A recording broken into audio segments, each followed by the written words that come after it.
축산, 검협전.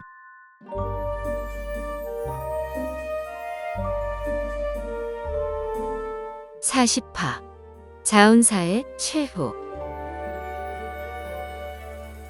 연물을 걷어낸 뒤 벽사촌으로 모두 돌아가고 도끼가 사라진 뒤 자운사를 완전히 소탕하네.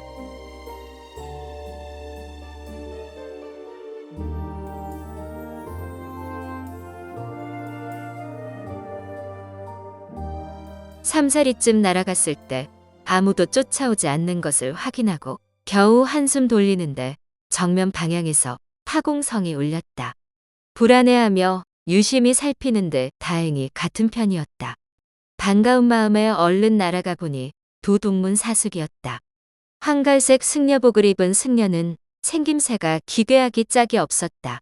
머리에 난 큰 종기 2개가 이마까지 내려왔고 낯빛은 반은 푸르댕댕하고 반은 누르댕댕했다.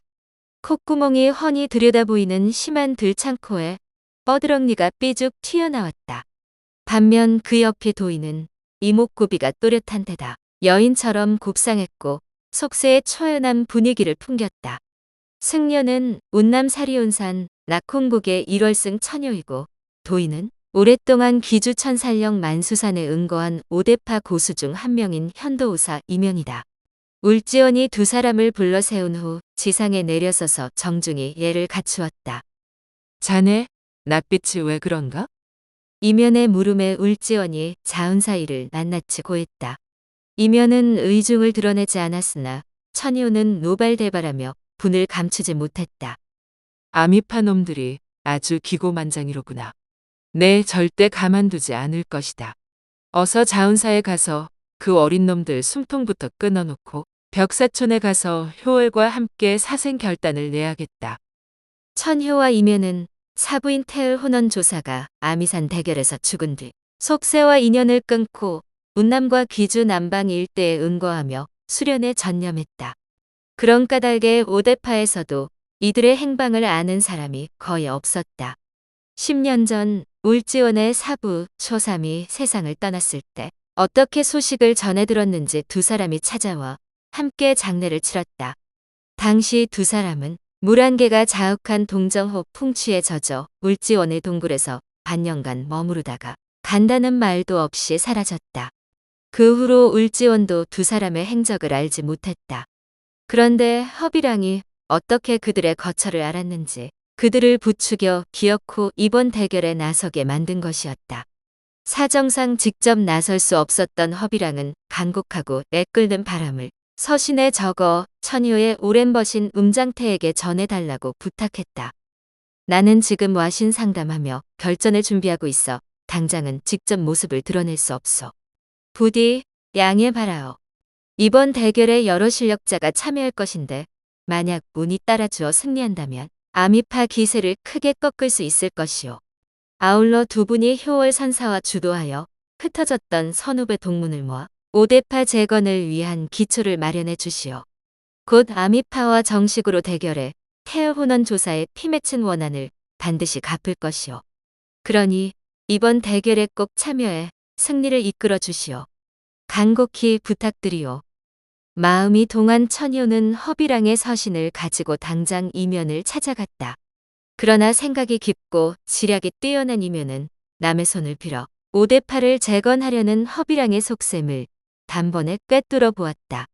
또한 아미파는 실력자가 워낙 많아 상대하기가 쉽지 않았다. 그동안 열심히 공력을 쌓았지만 승리를 장담할 수 없었다. 하나 허비랑에 합당한 명분을 내세워 간곡히 청하니 딱 잘라 거절할 수도 없어 차일피일 결정을 미루었다. 그리하여 열나흘이 되어서야 천효의 재촉을 못 이겨 다시 한번 꼼꼼히 따져본 후 함께 자운사로 향했다. 이면은 지난 아미투검 때처럼 새벽녘에 싸움이 시작되리라 예상했다. 남강에서 성도까지 천리 길이니 검광을 타고 가도 밤늦게나 도착할 터였다.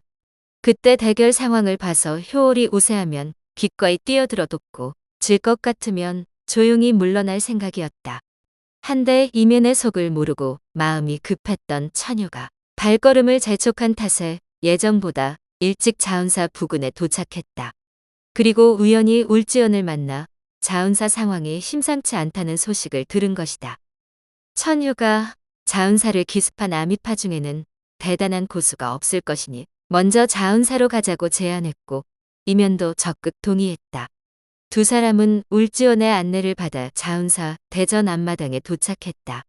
공중에는 색색깔 검광이 뒤엉켜 있고 땅에는 시신세구가 나뒹굴었다.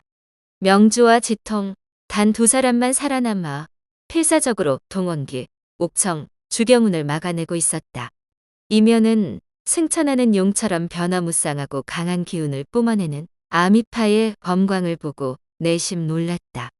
천효는 그새를 못 참고 손을 쭉 뻗어 붉은 검광과 누런 검광 두 줄기를 옥청에게 날렸다.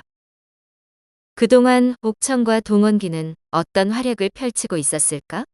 두 사람은 앞서 경종 소리를 듣고 가장 먼저 달려나온 마각과 명주를 상대했다. 잠시 후 지통이 나라와 동원기에게 검광 세 줄기를 날리며 합세했다. 동원기는 지통이 만만치 않은 상대임을 알기에 경계를 늦추지 않고 변화무쌍하게 검광을 움직이며 신중히 맞섰다. 혼자 지통과 명주를 동시에 상대하기가 쉽지 않았으나 막상막하의 대결을 이어갔다. 지통이 동원기에게 계속 매서운 공격을 퍼붓는 것을 지켜보던 옥청은 빨리 마각을 해치우고 동원기를 도와야겠다는 생각에 마음이 급했다. 이때 후전 방향에서 날카로운 여인의 외침이 들렸다. 이 요사스러운 땡중 어디 겁도 없이 함부로 날뛰느냐. 이 주경운이 왔다. 이 말과 동시에 푸른 검광이 날아들었다. 지통은 불현듯 지난해 가을밤의 사건이 떠올랐다. 자은사를 염탐하러 왔다가 유덕과 모태에게 치명상을 입힌 검은 옷 소녀가 틀림없었다. 원수가 눈앞에 나타나자 눈이 벌개진 지통이 명주에게 눈빛으로 신호를 보내고 동원기에게 향했던 검광을 주경운에게 돌렸다. 옥청은 지통의 검광이 주경운에게 향하자 아끼는 사질이 다칠까봐 몹시 걱정스러웠다. 조금 소홀한 마각을 주경운에게 넘기고 자신이 지통을 맡으려고 조금씩 위치를 이동했다. 마각은 애초에 옥청의 적수가 아닌데다 주제 파악도 못하고 눈치도 없었다. 옥청이 슬금슬금 물러서자 도망가려는 줄 알고 신나게 몰아붙이며 막말까지 짓거렸다. 요망한 년 어딜 도망가려고? 얌전히 무릎 꿇고 수청을 들겠다면 목숨은 살려주지. 하, 이런 분수도 모르는 놈을 보았나. 별 볼 일 없는 실력이라도 그동안 들였을 노력이 아까워. 적당히 봐주었거늘 천재분간 못하고 주둥이를 함부로 놀리는구나. 말본새를 보건대 세상에 해가 될 놈이니 살려두어서는 안 되겠구나. 옥청은 우담의 제자가 된 후로 가능한 살생을 피해왔으나 이번은 예외였다. 손끝을 강하게 휘젓자 금빛 검광이 번쩍하더니 뱀처럼 요동치며 마각을 휘감았다. 마각이 아차 싶었지만 돌이키기에는 이미 늦었다. 금빛 검광에 휘말린 마각의 몸뚱이는 검과 함께 반토막 났다. 이때 주경운은 지통의 검광이 세 방향에서 동시에 압박해와 조금 버거운 상황이었다. 마침 마각을 처리한 옥청이 합세했다. 한동안 대결이 이어졌고 그 사이 해가 완전히 저물었다. 복수심에 불타는 지통의 기세가 맹렬하고 명주도 만만치 않았다.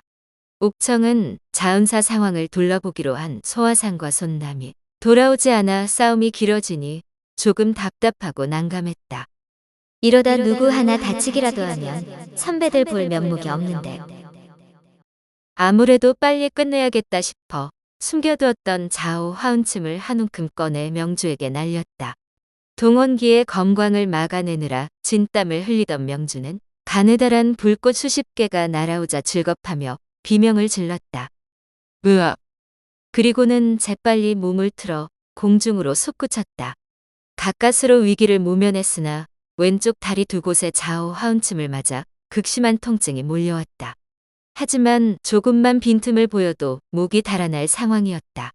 아니나 다를까 명주가 당황한 사이 옥청의 검광이 단숨에 명주의 비검 하나를 휘감아 부러뜨렸다. 명주가 절체절명의 위기에 몰린 그때 천효가 나타났다. 지통이 지원군을 알아보고 기뻐하는데 후전에서 비명과 곡소리가 들렸다. 돌아보니 여기저기 불길이 치솟고 있었다. 아미파 침입자가 더 있는 것 같지만 몸이 2개가 아닌 이상 당장 달려가 손쓸 방법이 없었다. 지통의 제자가 많기는 하나 대부분 아미파를 상대할 실력이 못 되었다. 그나마 쓸만한 것이 요일인데 어찌된 일인지 이 난리가 났는데 콕배기도 보이지 않았다.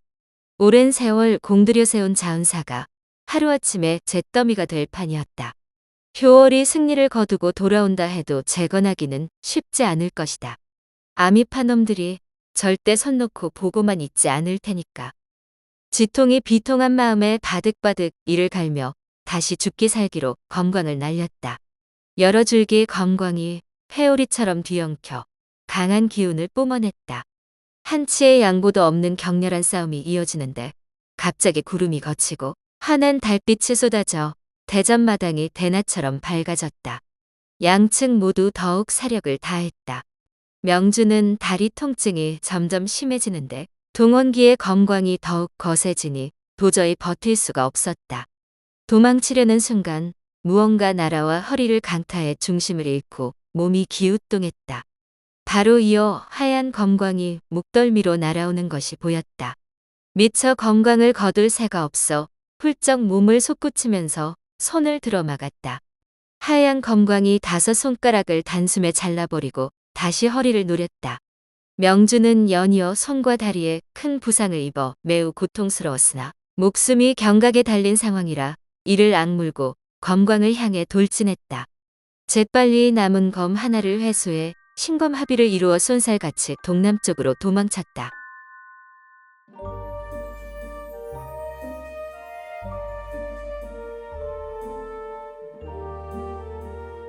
다음 화에서 이어집니다. 더 좋은 콘텐츠를 제작하기 위하여 구독과 좋아요, 알림 설정 부탁드려요.